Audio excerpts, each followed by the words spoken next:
বলুন আল্লাহু আকবার।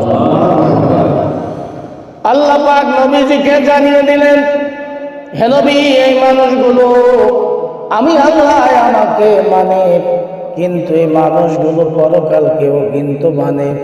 কিন্তু নবী হে, আমি আল্লাহ বললাম এই মানুষগুলো ঈমানদার নয়। কারণ হলো নবীজি, এই মানুষের দুইটা হলো ভুল, দুইটা জায়গায় সমস্যা। এক নাম্বার হলো আমানার রাসূলুহু বিমা উনজিলা ইলাইহি মির রাব্বিহি ওয়াল মুমিনুন। আল্লাহ পাক বলেন, ঈমান আনো সেই কিতাবের প্রতি যেই কিতাব মুহাম্মদুর রাসূলুল্লাহ সাল্লাল্লাহু আলাইহি ওয়াসাল্লামের উপর নাযিল হয়েছে। জোরে কোন সুবহানাল্লাহ।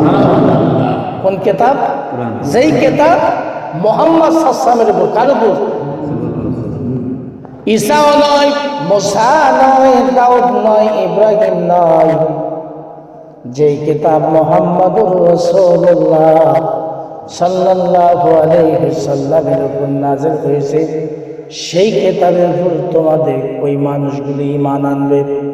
নবী হে, এই মানুষের দুইটা সমস্যা হলো, প্রথম নাম্বার সমস্যা, তুমি যে আব্দুল্লাহর বেটা মুহাম্মদুর রাসূলুল্লাহ, তুমি যে আল্লাহর নবী, তোমাকে এরা নবী বলে মানে না।